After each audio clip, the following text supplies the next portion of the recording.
Vamos a continuar comentando este texto de La palabra se hace carne de Adrián von Speyer y hoy, pretendemos ya terminar lo que sería el prólogo. El prólogo, precisamente, que corresponde al Evangelio según San Juan.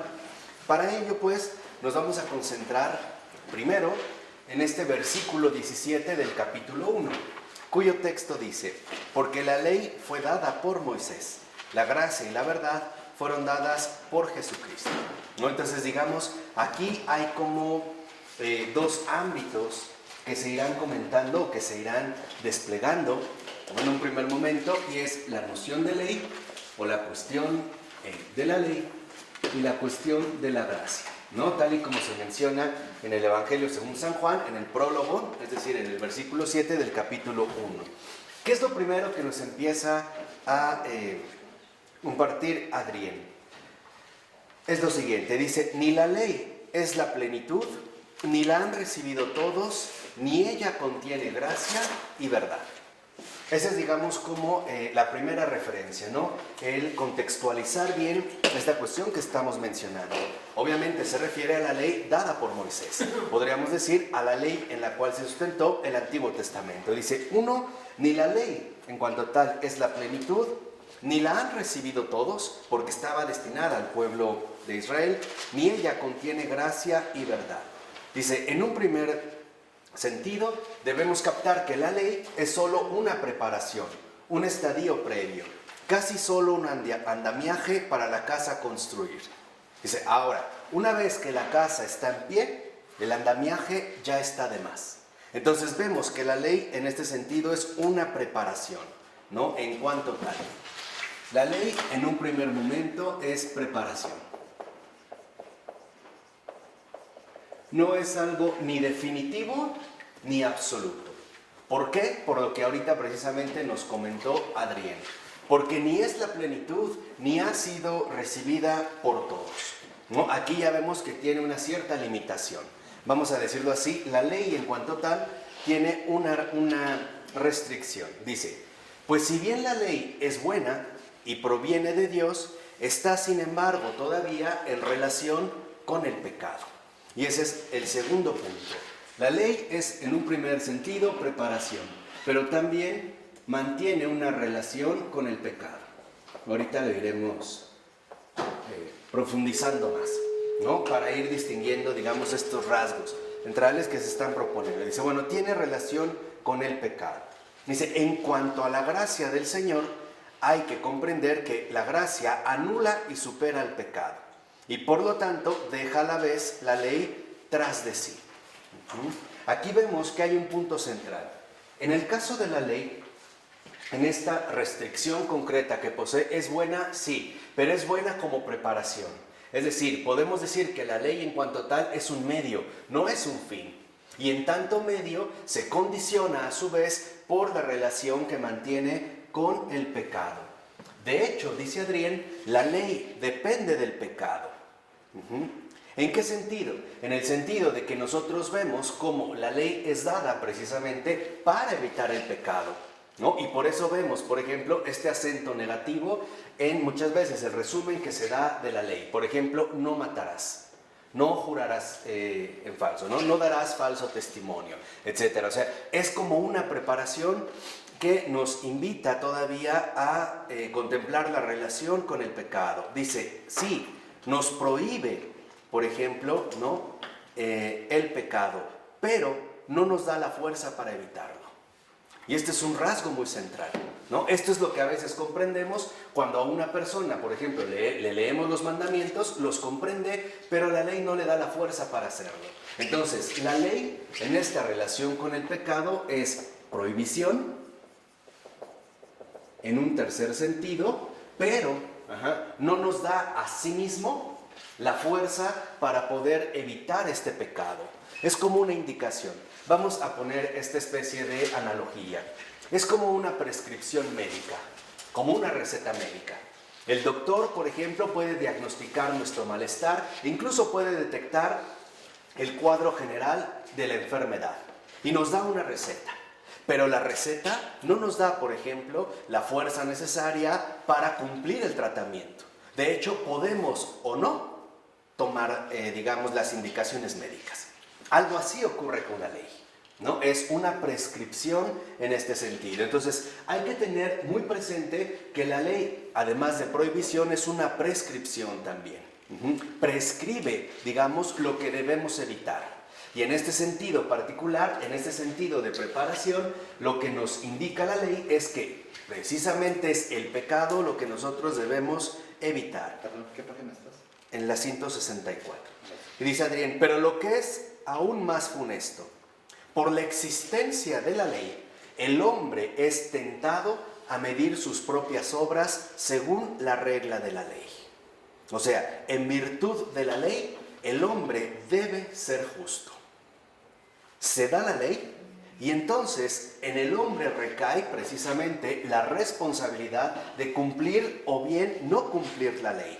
Hay una indicación, ¿no? Tiene en este sentido, y este sería como un cuarto rasgo de la ley, un carácter indicativo.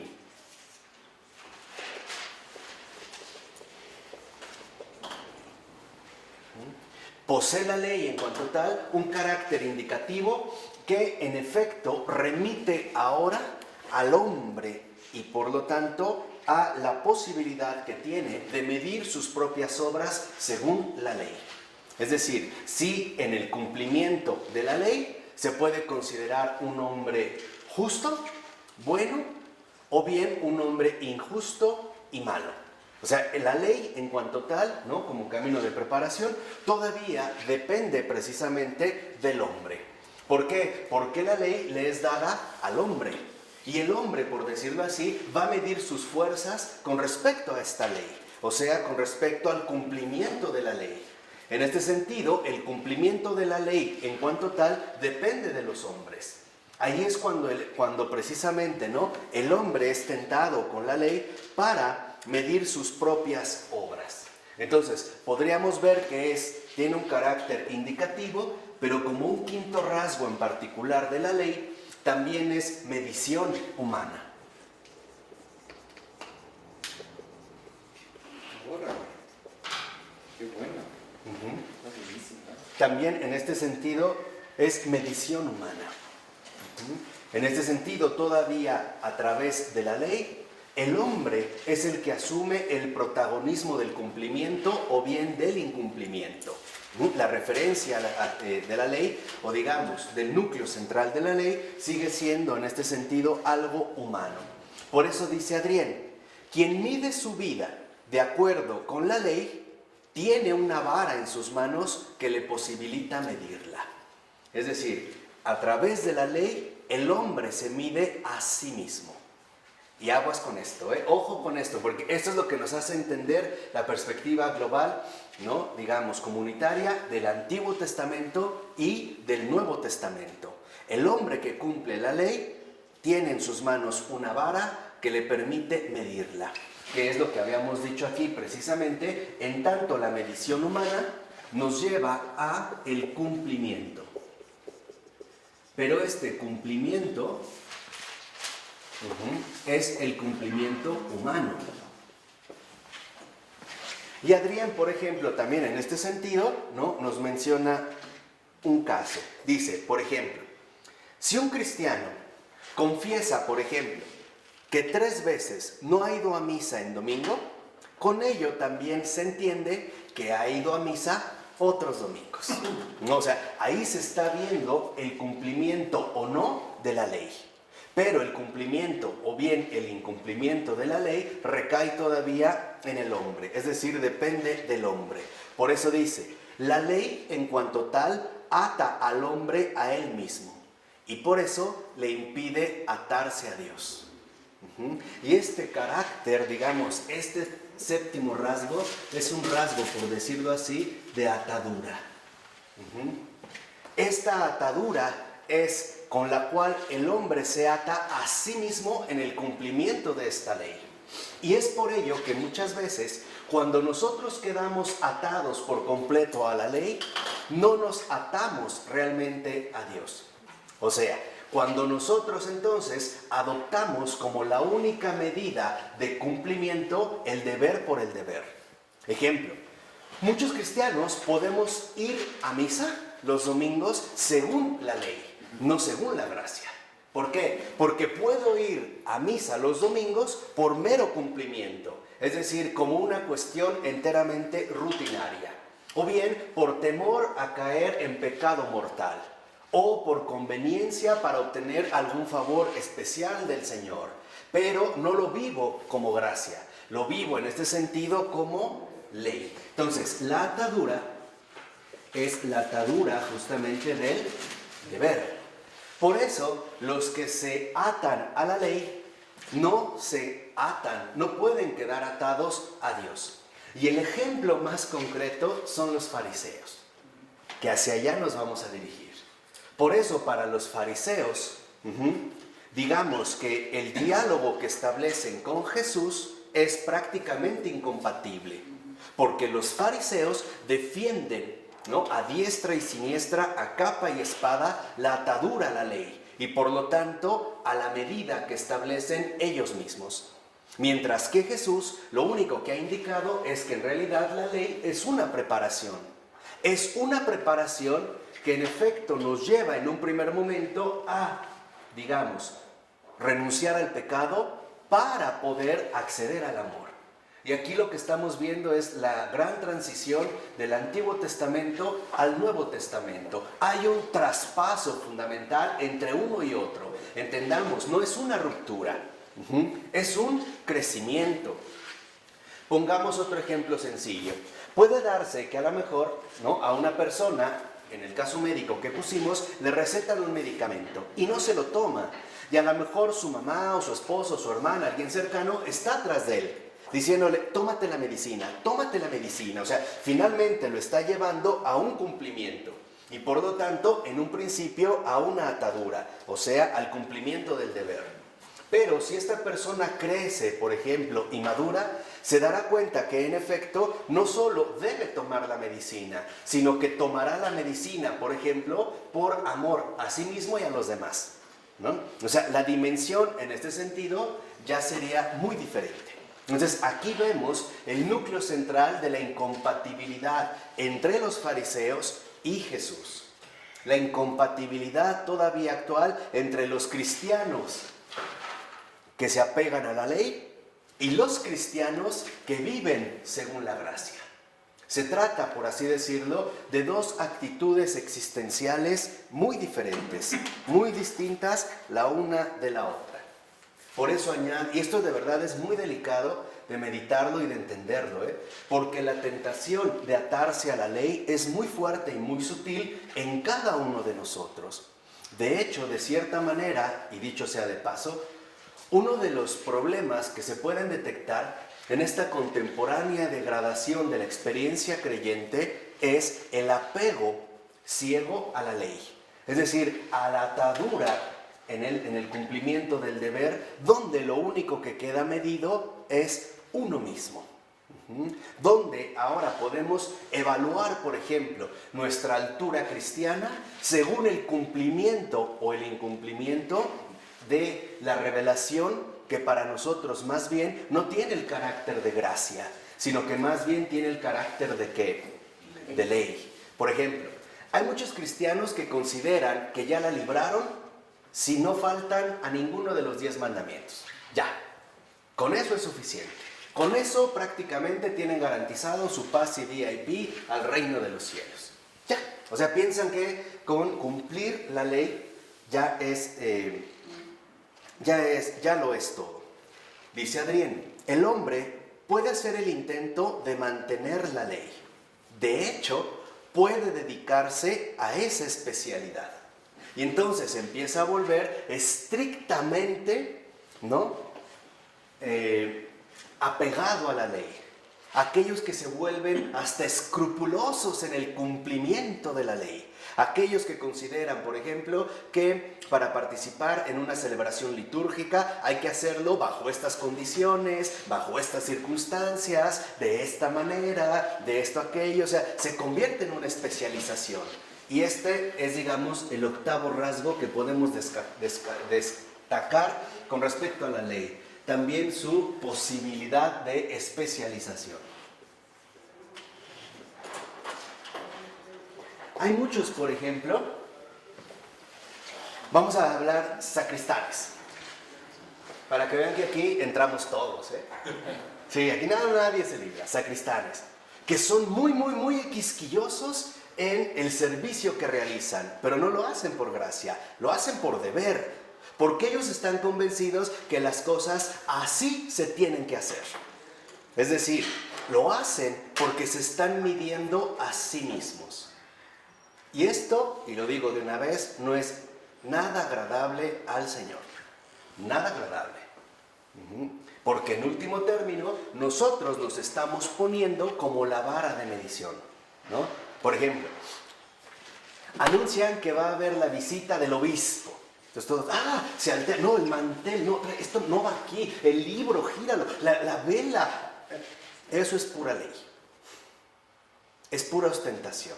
Cuidado, porque la especialización en la ley puede degenerar en la ostentación. Queremos que las cosas sean perfectas porque así las medimos nosotros. Es decir, en base a la ostentación. Yo recuerdo una anécdota de Adrienne, donde ella, por ejemplo, en algún momento estaba platicando con San Ignacio de Loyola, ¿no? Durante una celebración litúrgica. Y había momentos donde veía que los hombres ponían mucho énfasis y San Ignacio no. Pero había momentos donde la gente no ponía atención y San Ignacio sí. ¿Qué quería decir esto? Que a veces nosotros somos especialistas en el cumplimiento del deber y lo hacemos precisamente por ostentación, porque nosotros ahora somos la medida de la ley. Es decir, nosotros vamos a ir determinando cómo deben ser las cosas. De ahí pues que en efecto continúe diciendo Adrienne, dice, incluso puede hacer una especie de gimnasia en la cual pueda alcanzar una maestría en la ley. Pero, ¿qué tiene que ver esto con Dios? O sea, entender que en último término, la ley, en cuanto tal, todavía está sujeta al ámbito de lo humano. Desde la preparación que implica y a quién se dirige, hasta la posible ostentación que se puede llegar a adoptar con respecto precisamente al cumplimiento de la ley. Nos volvemos extremadamente puntillosos, quisquillosos, porque lo que estamos ejerciendo es una ostentación donde el cumplimiento de lo humano mide precisamente nuestro cumplimiento o preparación con respecto a la ley. Nos volvemos, vamos a decirlo así, superficiales. O como digo, con una apariencia de perfección. Claro, o como dijo Jesús, sepulcros blanqueados. ¿No? Por eso va, digamos, a insistir mucho en este punto. Dice, bueno, a ver, en realidad, ¿qué tiene que ver esto con Dios? Nada. ¿Por qué? Porque en este ejercicio, en la especialización en el cumplimiento de la ley, el hombre en realidad está ocupado consigo mismo y no tiene tiempo alguno para Dios. Porque es tal el afán de cumplir la ley, de cumplir con los deberes de manera perfecta, que esto nos obliga literalmente a atarnos más a nosotros mismos, sin darle, por ejemplo, ya ninguna posibilidad o tiempo alguno para nuestra relación con Dios. Por eso dice Adrienne, en este sentido podemos decir que la ley crea una tercera clase de hombre.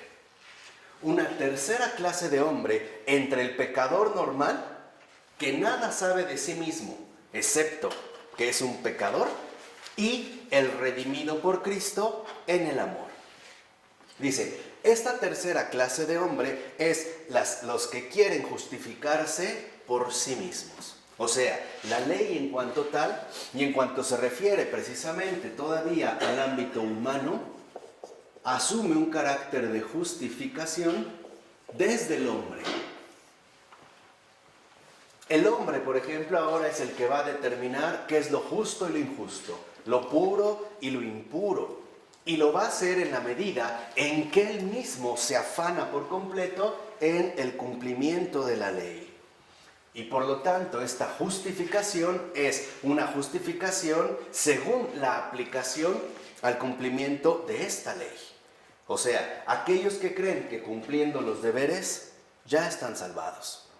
Ya, con eso es suficiente. Por ejemplo, con no faltar a misa ningún domingo, no tengo problemas. Incluso con rezar diariamente mi rosario, rezarle a San Judas Tadeo, a San José, a la Virgen, persignarme, cumplo con todos mis deberes religiosos, ya está listo. Pero da una apariencia de santidad. Sí, claro, o sea, Engaña. engaña porque se cubre o se recubre con el manto de la ley. ¿No? O sea, en pocas palabras, hacemos de la ley la medida de la salvación. Y esto es lo grave.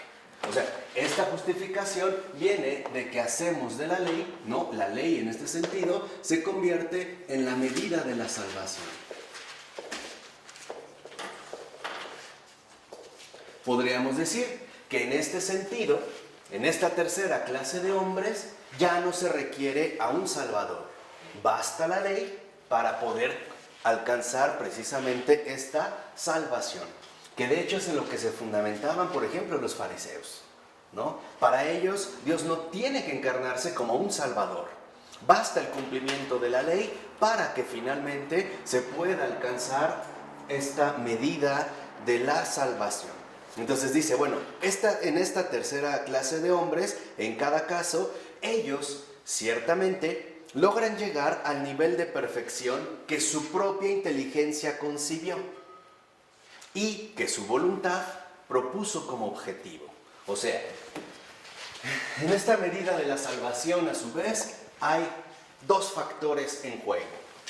Un nivel intelectual, según lo que pensamos que es lo correcto, ¿no? Como un cumplimiento del deber, y un nivel voluntario que nos hemos propuesto precisamente alcanzar como objetivo.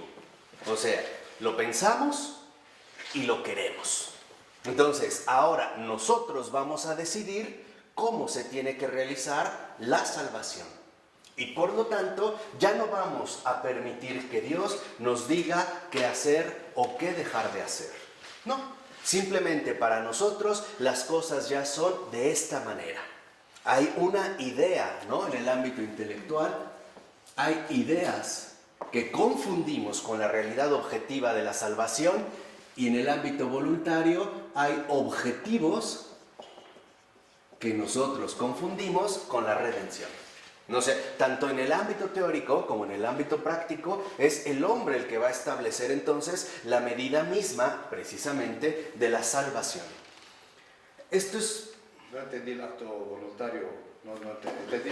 O sea, nos proponemos ideas de cómo se tiene que realizar este cumplimiento de la ley, y entonces nos proponemos objetivos y aplicamos toda nuestra voluntad a que esto se realice. O sea, pasamos del ámbito intelectual al ámbito práctico, de lo teórico a lo práctico. Lo pensamos, lo hacemos. Esto es lo que pensamos, así es como lo vamos a tener que hacer, ¿no? Entonces, por ejemplo, esto les decía que es muy delicado, porque hoy en día también hay muchísimos cristianos que en realidad se apegan a una medida de la salvación que ellos mismos han establecido. De mil y un maneras, de muy diversas formas, pero que en último término nos remiten a una autojustificación. Por ejemplo, desde el más ingenuo que considera que Dios es bueno y todo lo sabe y le va a perdonar sus pecados porque pues ya es bueno, por el simple hecho de es bueno, porque no se atreve a decir que en realidad es un tonto al que le podemos dar la cara, hasta aquel que va a llegar con una especie de expediente, un currículum inmenso en 10 carpetas, plagado de cumplimientos en el deber. Por ejemplo, ayudé a tantos, hice esto, di aquello, promoví esto, otro, pero en realidad lo hacía porque es Él la medida de la salvación. Lo hacía a partir de sus propias ideas y por lo tanto a partir de su propia ¿qué? Voluntad. Ahí es cuando yo creo que muchos nos llevaremos grandes sorpresas y nadie va a poder escapar de esto. De tal manera que entonces continúa diciendo Adrián que en efecto, por ejemplo, esto lleva a que la ley, como justificación, a su vez, se transforma en una planificación.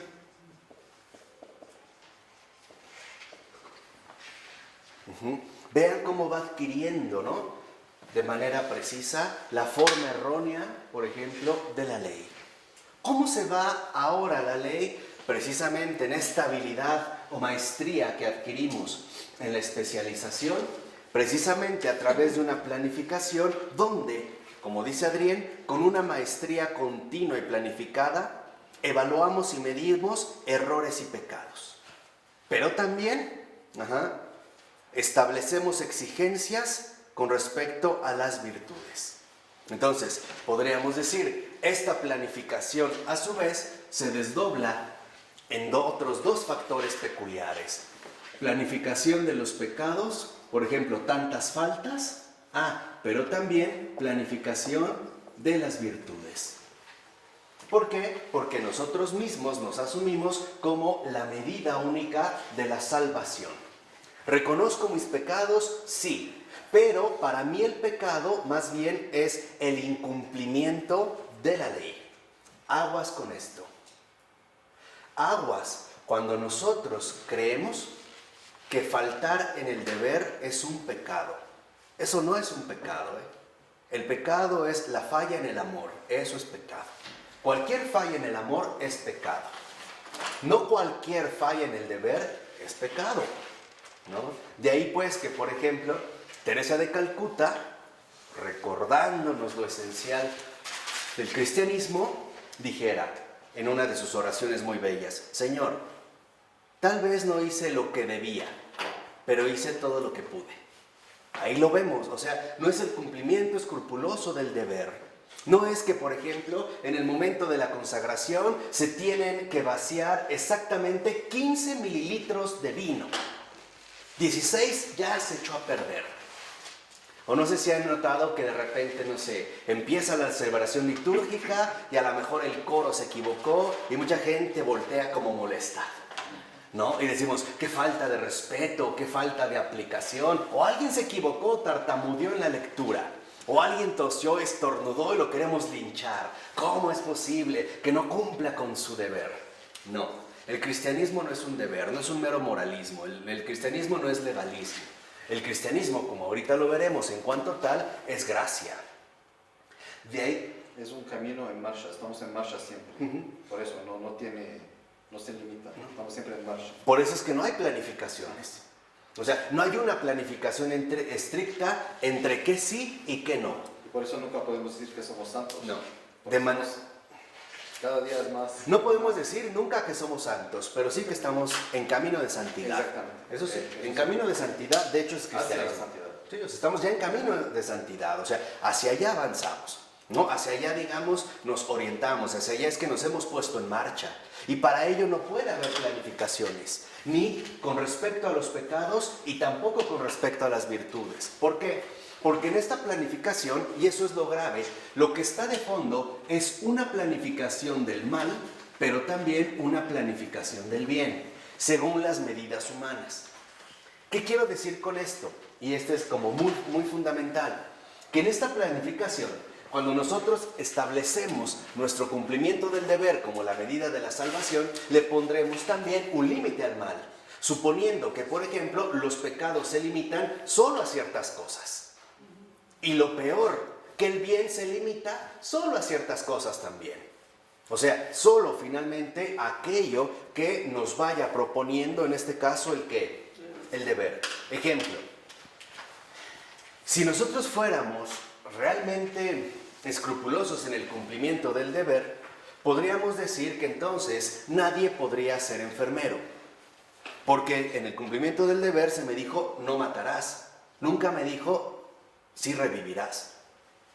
¿Se me explica? O sea, no, yo me atengo a lo que ahí dice. O sea, me mantengo a la letra, al pie de la letra. Por eso, si lo vemos, en este caso los fariseos, es decir, también los cristianos fariseos, o estos cristianos que estamos intoxicados de fariseísmo, siempre nos vamos a la letra. En la escritura dice, en el texto dice, aquí dice. O sea, finalmente todo lo vamos reduciendo, lo vamos planificando según nuestra propia medida. O sea, según nuestra propia expectativa, nuestra propia definición de lo que significaría el deber. Deber planificado con respecto al mal, es decir, la evaluación de los pecados, pero también deber planificado con respecto al bien. Es decir, con respecto a las virtudes. ¿Que no? Que sí. Pero también omiten algo. Cuando dice Cristo, vende todo lo que tienes dinero y dárselo a los pobres, ¿por qué omiten esta cosa? Bueno, ¿por qué la omiten? ¿Por qué no dan su dinero a los pobres porque siguen todo literal? Claro. Entonces son mentirosos. Porque hay cosas que la quieren aplicar literalmente y otras que no. Entonces, Claro. Entonces, ¿por qué no dan todo su dinero a los pobres si ellos quieren aplicarlo literal? claro, no pueden porque para ellos eso no es la ley. O sea, Cristo no es la ley. Cristo no es lo escrito. No, estoy hablando de los cristianos. Es lo que les decía, porque hay, lo que les comenté antes, hay como una profunda incompatibilidad. Porque finalmente lo que hace la gracia es, por así decirlo, hacer estallar en 1000 pedazos las limitaciones de la ley. Y sobre todo, la escondida pretensión humana. O sea, lo que muestra la gracia es el intento inútil por parte del hombre de establecer cómo es la salvación. Cómo precisamente la salvación debe ser. Esto lo vemos en el caso del joven que se acerca con Jesús. Maestro, ¿qué tengo que hacer para ingresar al reino de los cielos? Cumplir los mandamientos. Fíjense, lo primero que dices, claro, es el cumplimiento de ¿qué? De la ley. Jesús sonríe. Sonríe porque sabe que ha dado un primer paso, pero no es todo. Es solo un paso, dijimos. Es una mera ¿qué?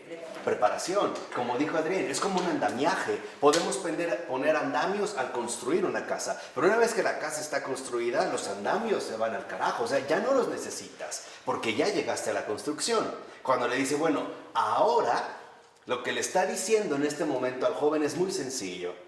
Ya atravesaste la ley. Ahora ingresa a la ¿qué? A la gracia. Y se lo pone de una manera muy clara. Ahora ve y vende todo lo que tienes, ¿no? Reparte el dinero entre los pobres y después ven y sígueme. Y ahí él ya no da este paso. ¿Por qué? Porque es muy fácil quedarnos establecidos nosotros mismos como la medida de la salvación. Es muy sencillo que nosotros, incluso de manera subconsciente, ¿no?, adquiramos una especie de hipocresía interna. Una hipocresía donde sí queremos a la salvación, pero no que nos salven. No que Dios nos salve. O sea, sí quiero la salvación, pero no que Dios sea mi salvador. Quiero la salvación, pero según mi planificación, es decir, según mi propia medida, según mi planificación intelectual y voluntaria, que me lleva en último término a mantenerme aferrado en el nivel de lo humano. Por eso Jesús también le dice a los fariseos, hipócritas, y también nos lo dice a muchísimos de nosotros, y a diario. Bueno, es que solo hay pocas personas realmente como la Madre Teresa de Calcuta que se hace uno de los pobres. O sea, es que raro alguno de nosotros que verdaderamente digas, me desprendo absolutamente de todo, me desapego absolutamente de todo para dar este paso. Hacer vaciedad. Cierto, pero esta es una visión parcial, porque hoy en día, debido a nuestra sociedad de consumo, evaluamos la pobreza únicamente en términos materiales, pero el desprenderte de las cosas materiales no te hace pobre. La verdadera pobreza es literalmente renunciar a todo lo mío a favor de todo lo suyo. O sea, el verdadero pobre de espíritu es el que renuncia a su propia voluntad para aceptar plenamente y sin condiciones la voluntad de Dios. Esa es la pobreza. Y eso no importa si tienes un castillo o una choza, si tienes mucho dinero o nada de dinero, si andas en burro o en limusina. Eso es meramente accidental, porque no es lo que evalúa la verdadera pobreza del espíritu. El pobre de espíritu lo que sabe que en efecto ha renunciado es a sí mismo y por lo tanto no posee ya absolutamente nada. Nada, aunque lo tenga. Aunque viva en un palacio. Ya sabe que no posee nada porque sabe perfectamente que eso ya no es suyo. Sabe que no le pertenece. Porque lo único que en este sentido él ha aceptado es la voluntad divina, según sus modos, según sus pareceres. Esa es la pobreza. Porque hoy pensamos que ya entonces, bueno, voy y hago este gesto heroico de vender todo lo que sea y me quedo de vagabundo en la calle. Pues no, porque eso seguiría siendo ostentación. Seguiría esto suponiendo que nosotros hemos evaluado cómo son las cosas. Porque, ojo, el Señor no nada más le dijo, ve y vende todo lo que tienes y repártanlo a los pobres. Si eso fuera, pues todos vamos a ser vagabundos. Le dijo después, ven y sígueme. No solo ve y deshazte y quédate en la miseria. No, el Señor no quiere miserables, el Señor quiere pobres. Y estos pobres son aquellos que han renunciado a todo para tenerlo solo a Él. Él es su tesoro. Y lo dijo en la parábola del tesoro, ¿no? El que encuentra, ¿no?, una perla preciosa, va y vende todo lo que tiene, o sea, renuncia a ello, aunque es valioso, por obtener, digamos, su verdadero tesoro. Se queda con la perla. Claro. Son desapegos. Total. Totalmente. Desapegarte a todo lo que tienes. Aunque lo tengas, no es tuyo. Si te lo dio, gracias. No, si se fue, gracias. Eres administrador. Y eso es ser libre. Eso es ser libre. O sea, entendamos, la verdadera pobreza evangélica es la libertad de espíritu. Son los espíritus tan libres, pero tan libres, que entonces Dios hace lo que se le da la gana. En serio, Y esto no crean que lo da la venta de mis coches, de mis joyas. No, eso no lo dará. O sea, no crean que ya por quedar en la miseria ya me gané el cielo, no es cierto. También ahí hay como una falsa concepción literalmente de la pobreza evangélica. Entonces, tenemos nosotros que reconocer que en efecto, ahora el hombre es el que va a medir lo bueno y lo malo. El hombre es, por ejemplo, el que en efecto ahora va a decidir en su planificación qué es lo bueno y es lo malo. ¿Qué es lo que les decía que es lo más peligroso? Cuando nosotros mismos vamos a decidir cómo terminará definiéndose el mal y por lo tanto también cómo terminará definiéndose el bien. Ejemplo, no, está mal no recibir a alguien en tu casa. Bueno, recíbelo, pero eso no significa que lo vas a tratar como un verdadero huésped. Ahí hay una limitación. Por ejemplo, yo entré con un fariseo y no podía saludar a su esposa de la mano. La saludé sin tocarle la mano. También a sus hijas. A los hombres sí, a las mujeres no. Ahí vemos estos grados, o sea, y si se caigo y se me duele la cabeza y me caigo y me desmayo, no me puede ayudar ni voy a tocar a ella, porque es pecado. Claro, esa es la medida humana. O sea, eso es precisamente cuando nosotros empezamos a percibir el agobio de la ley. Empezamos a notar que la ley, en lugar de hacernos libres, tal parece que nos esclaviza. Pero cuidado, no nos esclaviza a Dios, nos esclaviza a nosotros mismos.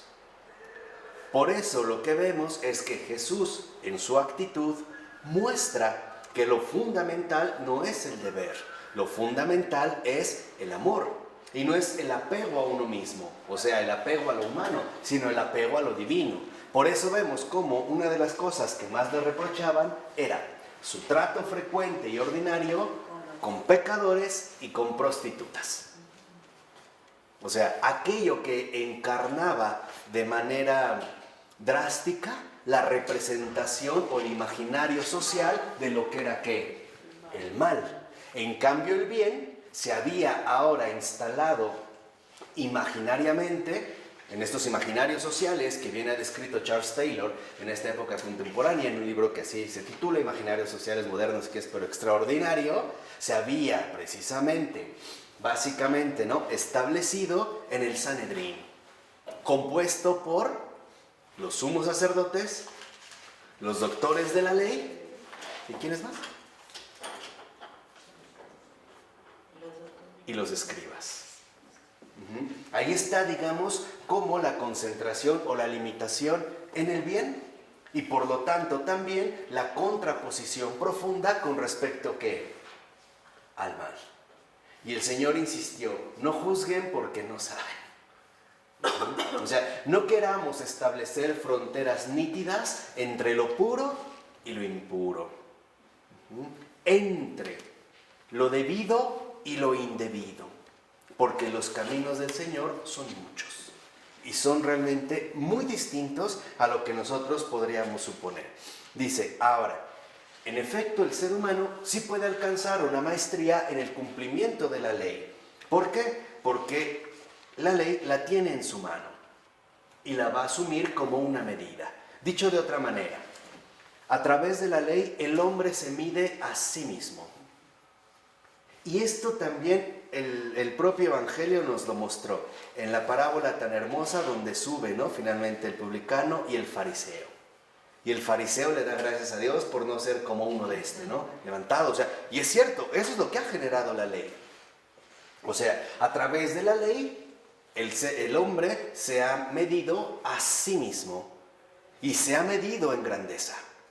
No quiere decir que esté equivocado, entendamos esto, ¿eh? No, sí lo ha alcanzado. ¿Por qué? Porque en efecto la ley, como dijimos, todavía está remitido al ámbito de lo humano. Pero lo que no comprende es que esto no lo es todo. Que esta medición no se agota en las pretensiones humanas, sino en aquello que el Señor tiene dispuesto. Por eso dice, el bien, por ejemplo, que se les presenta a los cumplidores de la ley, es como una suma determinada que consiste en grandezas determinadas y que por la suma de las partes se pueden alcanzar con suficiente paciencia y tenacidad el cumplimiento de la suma total, ¿no? Es como aquellos cristianos que van haciendo también la suma particular de sus cumplimientos de la ley, de sus cumplimientos en el deber, como si fuera un rompecabezas para al final decir, mira, alcancé la perfección, ya logré cumplir finalmente con mi deber, ¿no? Incluso dice, si por ejemplo, él se traza un determinado objetivo, veremos que lo hará a través de plantearse una realización gradual del bien. Y por lo tanto, la no realización del mal. Empezar a evaluar, ¿no? ¿En qué tengo que esforzarme? En el bien. ¿O qué tengo que evitar? El mal. Y a través de aquí, esperará llegar a ser paulatinamente perfecto. O sea, lo que vemos es que, en efecto, cuando ya nosotros hemos hecho esta planificación con respecto al mal y al bien, entonces llegamos a la idea de la perfección, que va a poder ser alcanzada de manera paulatina y gradual. Voy a poner un ejemplo muy peculiar.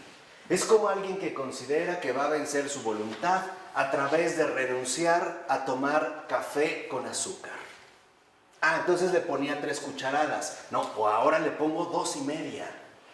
A la siguiente semana 2. Luego hasta que ya lo tomé sin azúcar. Oh, genial. Ya estoy alcanzando la perfección. Pero cuidado, porque solo se está midiendo a sí mismo.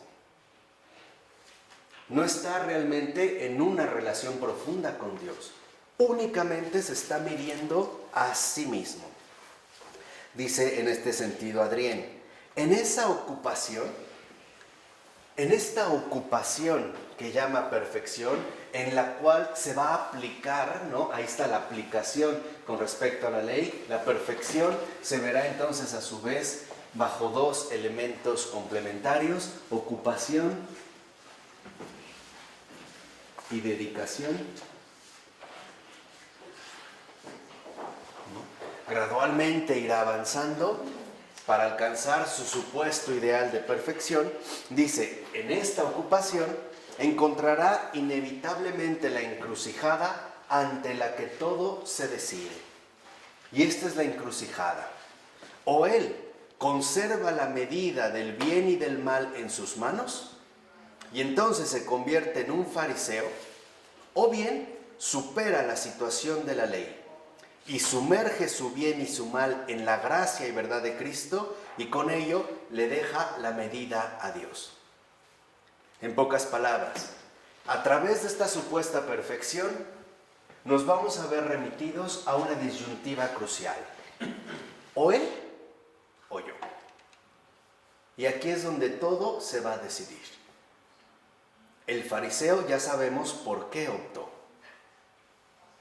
Muchos cristianos ya sabemos por qué hemos optado. Y no ha sido por Dios. ¿Y dónde tenemos la prueba más palpable de que nuestra opción no fue por Dios? En la esterilidad de nuestras vidas. En el poco beneficio que han recibido los prójimos que nos rodean. Ahí está precisamente la prueba palpable de que en esta, digamos, disyuntiva fundamental, decidimos quedarnos nosotros con esta medida. Es decir, decidimos seguir aferrados a la medida de lo humano. Aquí es donde entra la gracia. Entonces, la gracia con respecto a la ley es abandonar la medida de lo humano para sumergirse en la desmedida de lo divino. Esta es la gracia. Este es el tránsito. Humanamente, a ver, les voy a decir esto. Humanamente podemos hacer mucho bien, pero nunca será comparable con la bondad que Dios puede manifestar. A través de nosotros. Por mucho bien que hagamos, por mucho bien que hagamos y tengamos proyectos de realizar cosas grandiosas, extraordinarias, jamás será comparable con el traspaso a la bondad divina. Aquí nosotros dijimos, lo que predomina en último término es el bien. Aquí no. En la gracia, ahora lo que se manifiesta es bondad. Y la bondad divina no tiene límites. Aquí es donde precisamente el Señor determinará lo bueno y lo qué, y lo malo. Ahora entendemos por qué nuestro Dios creador le prohibió a nuestros primeros padres, Adán y Eva, comer del árbol del bien y del mal. Ahora entendemos por qué. No era una prohibición tajante o arbitraria, porque en nuestra medida finita no podemos realmente calibrar acertadamente ni qué es lo bueno, ni qué es lo malo. Solo el Señor puede sondear la verdadera dimensión de la bondad y de la maldad.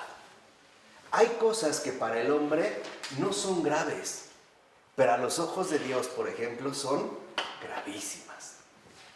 No tenemos el discernimiento suficiente para poder determinar dónde realmente está la hondura o la profundidad, ni del mal, ni del bien. Solo Dios.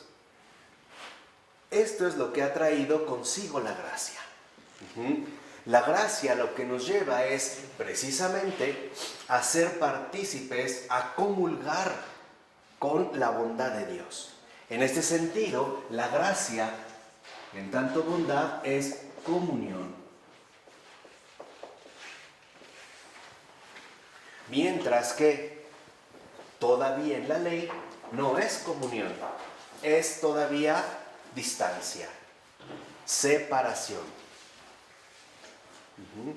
Todavía no se da, digamos, esta posibilidad plena de ingresar en una comunión auténtica, en una comunión genuina. Este quizá es el paso también crucial para cualquier creyente. En gran medida, y estoy convencido de ello, ahora sí ya, después de tantos años de estudio y redestudio y estudio y lectura y meditación y oración, que es justo este traspaso, o mejor dicho, la ausencia de este traspaso, lo que nos ha llevado a esta degradación de nuestra experiencia creyente. O sea, al declive de nuestra condición cristiana. Porque de una u otra manera, tal parece que seguimos siendo nosotros los que queremos determinar que sí y que no. ¿Cómo es que nosotros, por ejemplo, a veces queremos, por así decirlo, establecer los criterios para la salvación, para la justificación? ¿Por qué? Porque la justificación al estilo humano no trae la redención. La salvación es algo que en efecto solo Dios ha dado y puede dar y sigue dando. Entonces, ¿la gracia es comunión? Sí, pero ¿comunión con qué? Con la bondad de Dios, es decir, comunión con la salvación. Y podríamos decir, es comunión con la salvación según el modo y el estilo divinos. Ahí está la clave fundamental. Y ya nos ha dicho el Papa Francisco que en efecto el estilo de Dios no nos gusta. Nos da asco y náuseas. No nos gusta. Y es cierto. Es cierto, o sea, nosotros a veces empezamos a suponer que podría ser mejor esto o aquello. Y empezamos, ¿no?, a recurrir nuevamente a la preparación de la ley cuando se supone que nosotros ya tendríamos que estar instalados y familiarizados con el ámbito liberador de la gracia.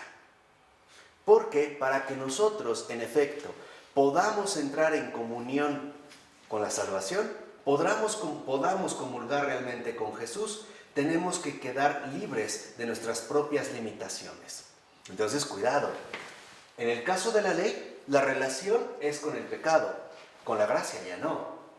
En el caso de la gracia, la relación es con nuestra propia limitación, con nuestra propia negativa, con esa inclinación humana de decirle no a Dios. Aquí entonces podemos decir que el escenario ha cambiado y por lo tanto la temática en este sentido también ha cambiado. ¿Por qué? Porque cuando se ha ingresado en esta comunión, es decir, en la gracia, se reconoce que la plenitud no radica en absoluto en la ley. Ejemplo, ¿qué crees o qué creen que tenga más valor ante Jesús? ¿Una persona que va diario a misa durante 80 años?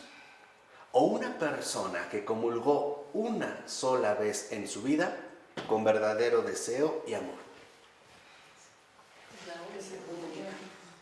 La otra incluso puede pesarle, debido a la rutina a la cual redujo la viveza del misterio. Lo otro cae en la rutina, que va contra la gracia, obviamente. Pero también una sola vez en toda la vida, a menos que sea en su último momento. Pero tampoco se trata de comulgar una sola vez con toda la vida con mucha gracia y después ya nada. Los dos no son buenos. Claro, a lo que me refería es cómo lo evaluamos. O sea, ¿cuáles son, digamos, los criterios que nosotros podríamos utilizar? Eso es lo que nosotros no podemos discernir. ¿Por qué? Porque para eso se requiere auténtica sabiduría. Y eso es lo que el Señor nos quiere compartir. O sea, entender que aquí a lo mejor se dispara la inteligencia humana. Lo vimos, ¿no? Según nuestras medidas y criterios. Que está bien, sí, pero no lo es todo. Porque también la salvación, la comunión con la salvación, involucra sabiduría. Pero ya no es la sabiduría humana, es la sabiduría divina. ¿Y qué nombre posee la sabiduría divina? La caridad.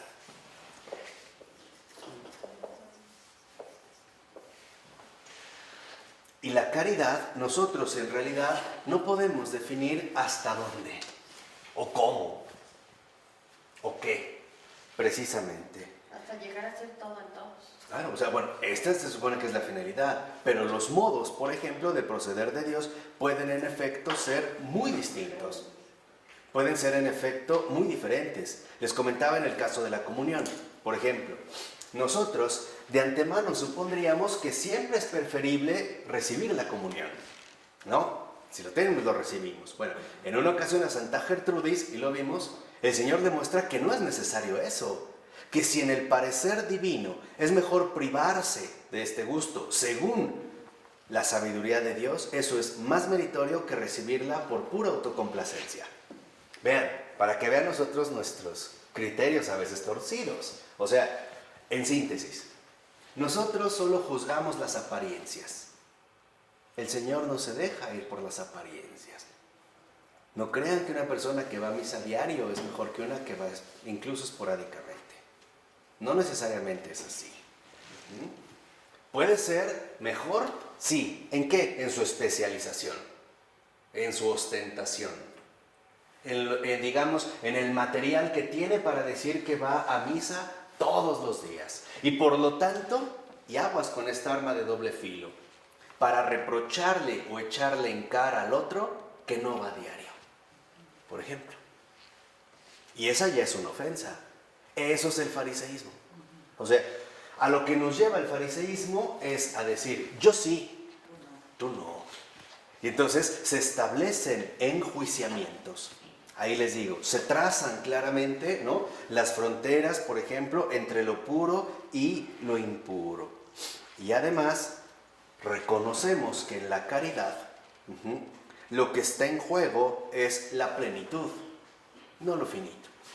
Porque a donde nos conduce, en este sentido, la caridad es a la plenitud. Pero no es, y ojo, y esto a veces quizá nos cuesta un poco de trabajo comprender en nuestra cultura, pero no se trata de una plenitud humana. No se trata de ver hasta dónde soy capaz de llegar paulatinamente, siguiendo mi propia planificación, ¿no?, empeñándome en mi especialización. No. Se trata de reconocer la plenitud que Dios tiene pensada para mí, a pesar de mí. Más allá, vamos a decirlo así, de lo que yo mismo pudiera estipular, conceder o imaginar. El propio San Pablo era muy consciente de esto cuando mencionó, ¿no?, aquello que ni ojo vio, ni oído oyó, ni nadie supo. En ese sentido, solo Dios. Esta es la apertura realmente católica. Esta es, podemos decir, la auténtica apertura al misterio. Y por ello, el que ha ingresado a la gracia, a esta comunión, comprenderá entonces que el único amor del Nuevo Testamento significa una obligación mucho mayor que todas las leyes individuales del Antiguo. Todas las leyes contenidas en el Antiguo Testamento prácticamente no son equiparables a la única ley del Nuevo, es decir, la caridad. Porque aquí todavía la ley se limita a la dimensión humana. De hecho, se dirige al hombre, aquí ya no. Porque esta plenitud es la plenitud misma de Dios. Y por mucho que los hombres realizaran obras buenas, jamás podrían equipararse o volverse equivalentes de las obras divinas. Por eso es que en el caso de nosotros sabemos perfectamente bien que no solo requerimos obras, también requerimos fe. Fe y obras. Obras y fe. Es decir, finalmente, comunión. Continúa diciendo Adrián, pues el amor, la caridad, Dios mismo, no conoce barrera alguna. Él es, en un sentido auténtico, infinito, o sea, eterno crecimiento, y por eso es el fin de todo cálculo. Entonces vean, cuando nosotros realmente, ¿no?, recibimos y aceptamos la gracia, Dios en nosotros se transforma en un crecimiento eterno, en un crecimiento desmedido. A esto me refiero a que no es algo, ¿no?, en el cual nosotros podríamos estipular de antemano una cierta medida, un hasta aquí. No, es un crecimiento eterno que nos lleva precisamente a ser compatibles, por decirlo de alguna manera, con la propia infinitud de Dios mismo, ¿no?, con su propia, vamos a decirlo así, caridad. Es en este crecimiento incalculable donde en efecto Dios le pone fin a todo cálculo, donde ahora Dios es precisamente lo primero, o sea, alfa y omega, principio y fin.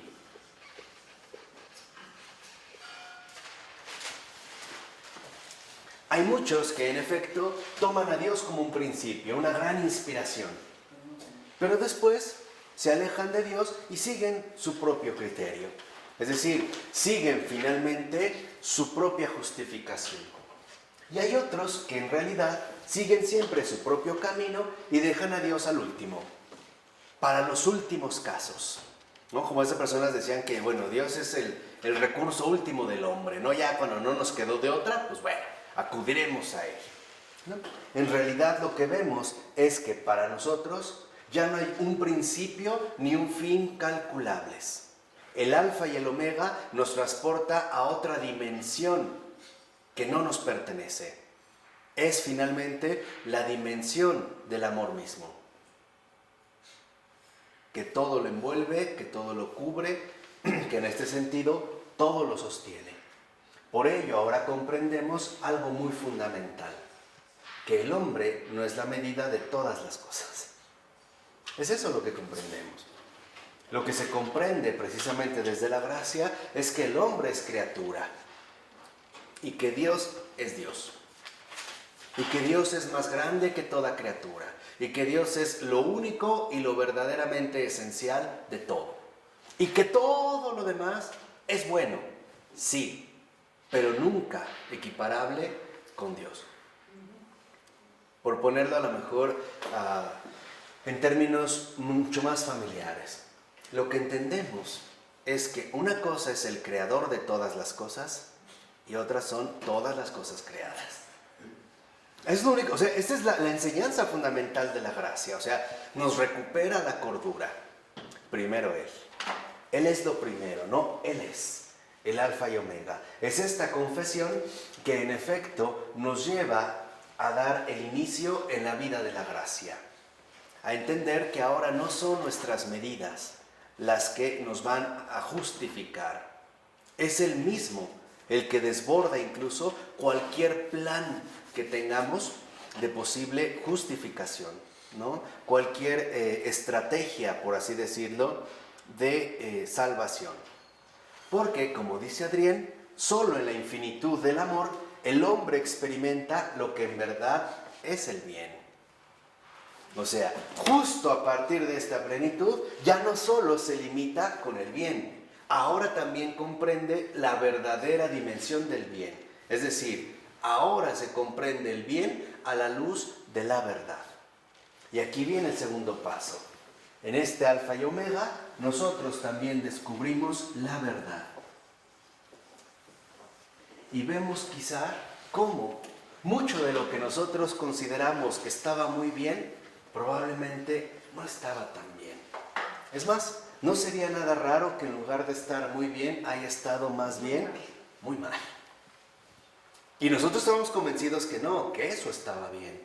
Es más, veamos esto cómo se manifiesta en gran medida en la educación de los hijos. ¿Cuántas veces no hacemos creer lo que es lo mejor para ellos?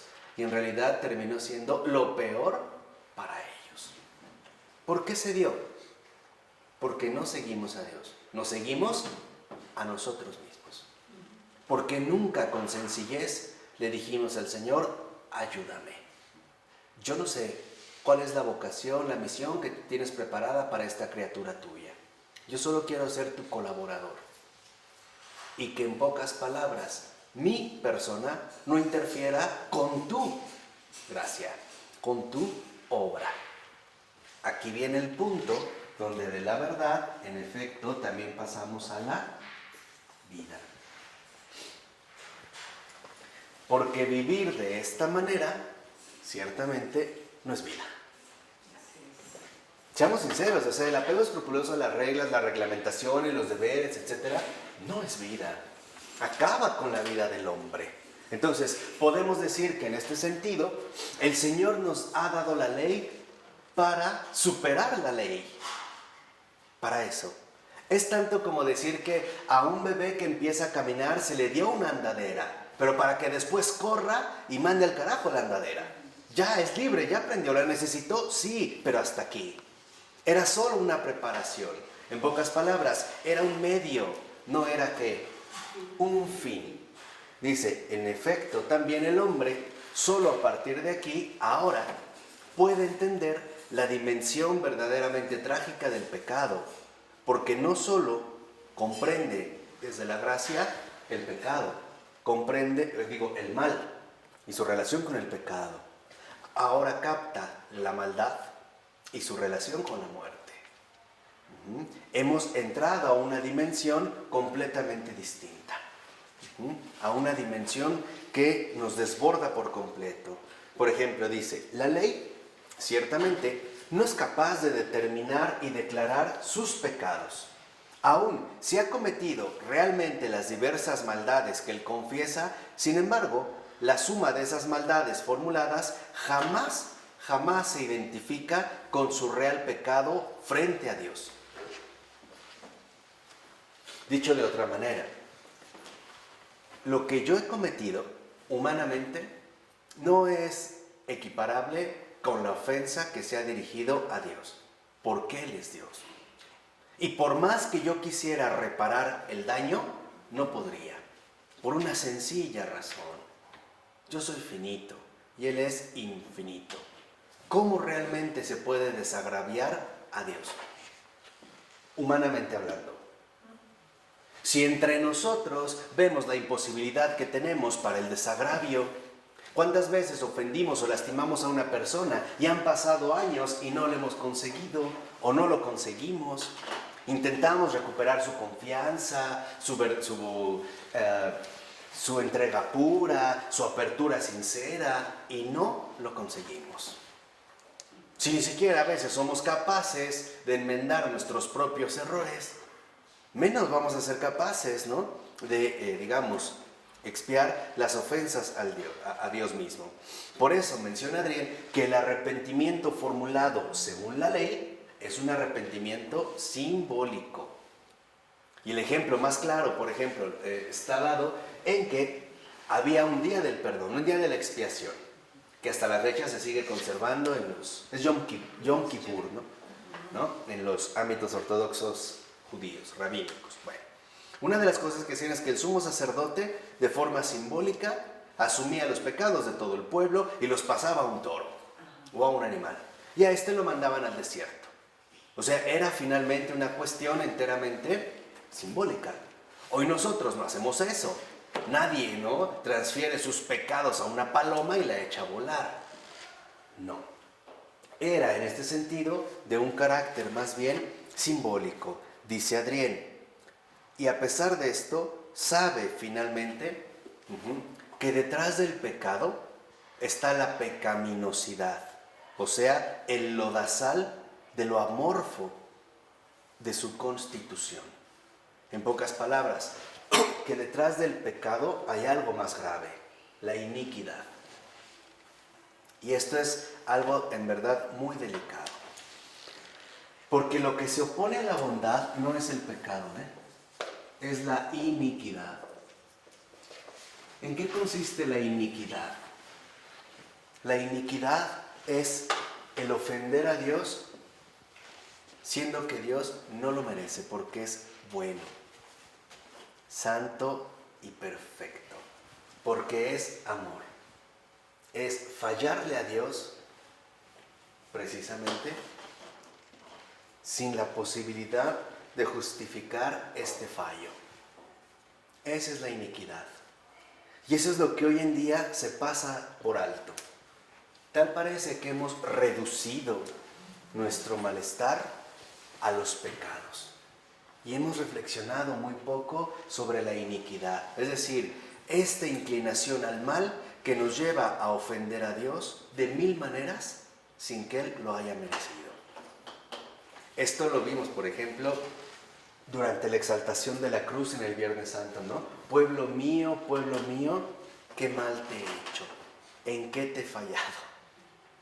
¿Qué te hice? ¿Qué mal te he producido? ¿Cuándo te fallé? Esa es la iniquidad. ¿Y la iniquidad dónde comienza? ¿Con Adán y Eva? No. Con Adán y Eva comienza ¿el qué? El pecado. ¿Y la iniquidad? Con Satanás. Ahí viene la iniquidad. Ahí comienza esta iniquidad. Dime. ¿Por qué en la Biblia dice que somos que es producto de nuestras iniquidades? ¿Qué quiere decir eso? Claro. ¿Qué son nuestras iniquidades? Claro. Nuestras iniquidades son todas nuestras ofensas a Dios que en realidad no tienen justificación alguna. Porque no hay un motivo, ni uno, para ofender a Dios. Y eso viene de generaciones. Claro. Es las maldiciones generacionales. No son maldiciones generacionales, no. Simplemente tiene que ver con nuestra propia naturaleza humana herida. ¿No? O sea, la iniquidad es haber ofendido a Dios siendo que Dios es amor. ¿Pero no por generaciones de familia? No. No. No se da así precisamente. No. O sea, es digamos como una inclinación, a ver, decirlo así, es como una persona que le rompen la pierna y entonces al caminar se va hacia abajo. Es como esta inclinación. O sea, ¿cuántas veces, y esto también lo experimentaba muy bien San Pablo cuando decía, es que no hago el bien que quiero, sino el mal que no quiero?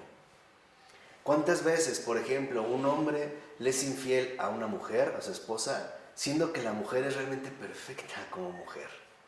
O sea, no le ha dado ni un solo motivo, ni uno, en verdad, para que la trate de esa manera, para que la ofenda de esta manera, para que le falle de esa manera. No la hay, o sea, literalmente no hay ningún tipo de ¿qué? De explicación. No hay motivos, no hay razones, no hay algo que pueda justificar este daño hecho. Esa es la iniquidad, porque la iniquidad es maldad. Esto es lo grave. Todas nuestras iniquidades precisamente son todas nuestras maldades desproporcionadas. Porque Dios en este sentido es bueno y siempre ha sido bueno con nosotros. Dios no es malo. Pero por eso está Satanás ahí. Claro.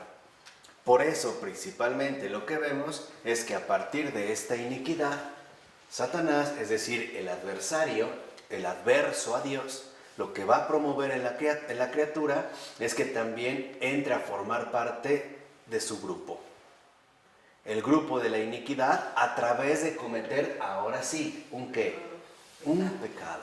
El pecado original. Y es lo que causa o lo que provoca una extrema desproporción. Porque una ofensa a Dios es humanamente irreparable. Bueno, ni los ángeles lo pueden reparar. Cualquier mínima ofensa a Dios, aunque todos dijéramos perdón y todos los ángeles se postraran, no. ¿Por qué? Por lo que les comenté, porque Dios es ¿qué? Dios es Dios, o sea, no estamos a la altura, no se trata de sumar las partes. A ver, es que si le pedimos perdón 1 millón, pues ya se compensó, o 70 millones y ya se hizo. No, no es matemática, no es aritmética, no es ni estadística y probabilidad, no. Es, digamos, la realidad misma del amor. Y esto es también lo que se descubre a la luz de la gracia.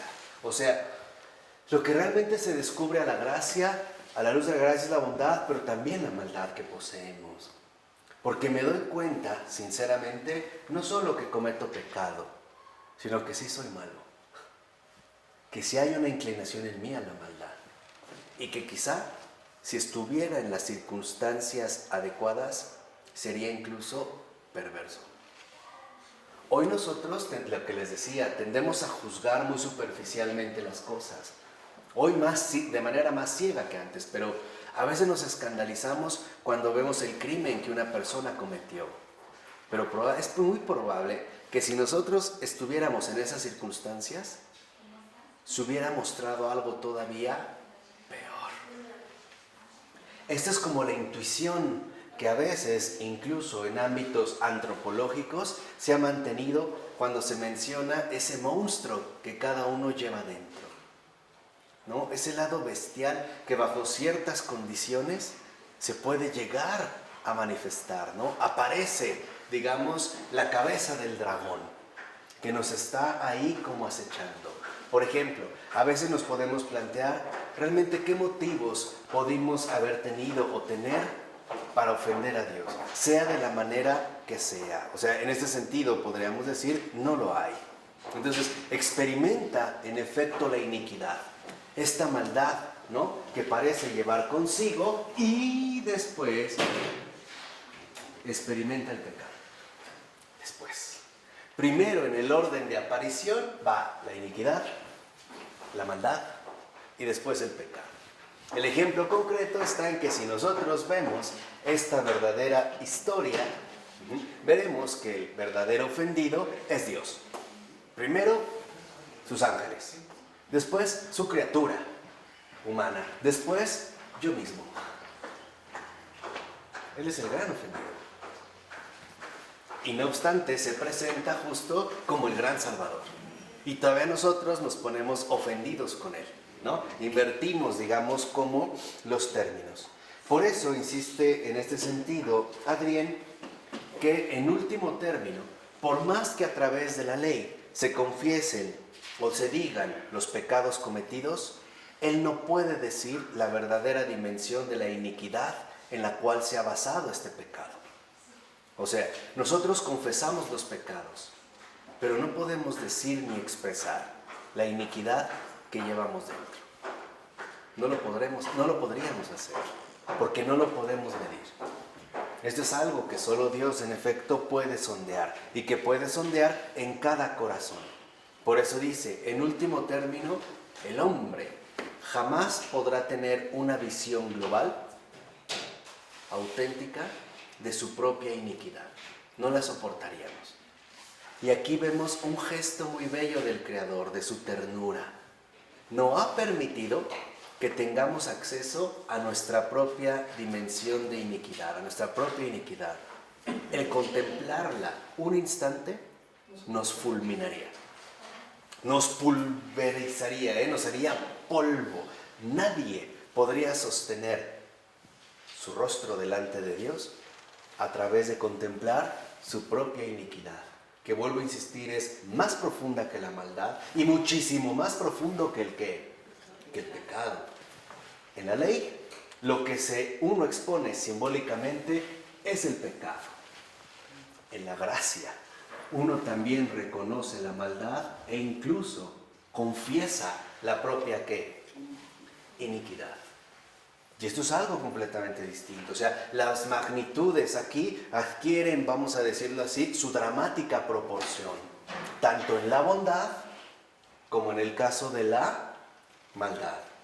Entonces, nosotros confesamos los pecados, reconocemos nuestra iniquidad, pero en realidad no la podemos expresar ni decir. Ninguno de nosotros, por ejemplo, podría ahorita decir realmente hasta dónde llega su maldad. No lo sabemos. No lo sabemos.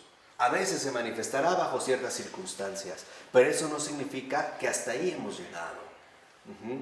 A veces incluso, ¿no? El conocimiento de la maldad que llevamos dentro nos puede trastornar.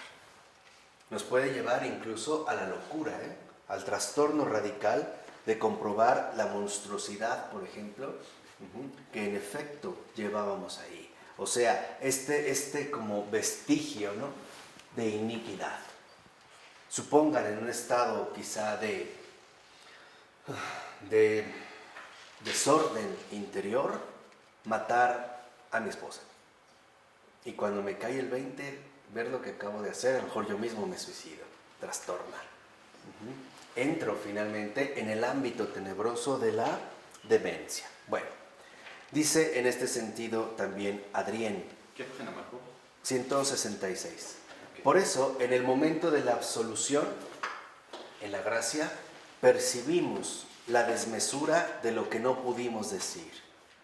Y reconocemos también la magnitud de la gracia que penetra en nosotros y que solo la gracia puede medir la verdadera culpa que nos ha sido perdonada.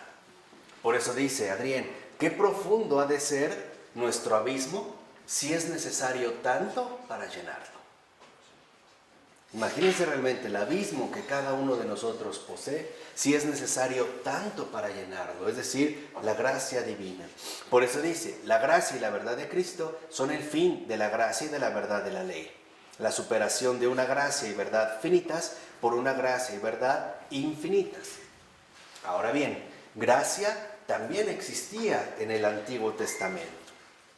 Del lado de Dios existía la infinitud. Del lado de los hombres, todo es aún finito. Entonces, dice Adrien, la gracia en el Antiguo Testamento, la gracia de Dios, consistía en primer lugar en que les dio a los hombres una ley que era adecuada a su finitud. Es decir, lo que dijimos, da una ley adecuada a su propia humanidad. ¿No? La ley referida a la humanidad.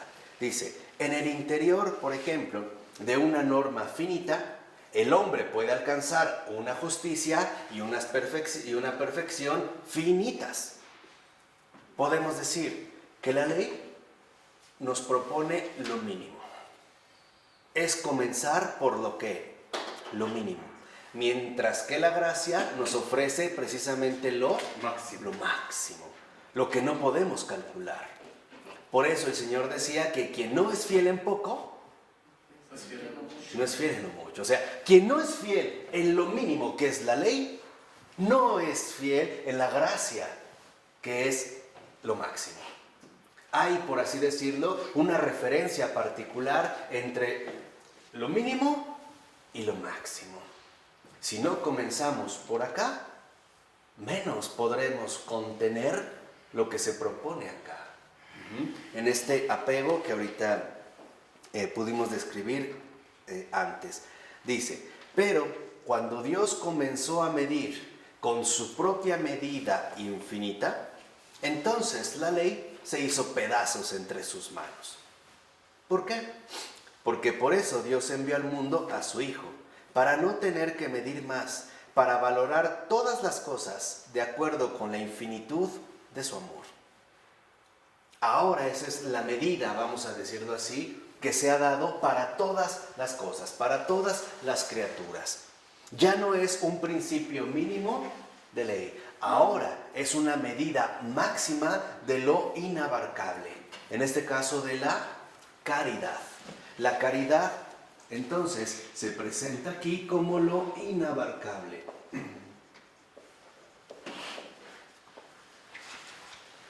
Aquello que solo Dios es y en lo cual nos quiere incluir, nos quiere hacer partícipes, nosotros a Él, no Él a nosotros.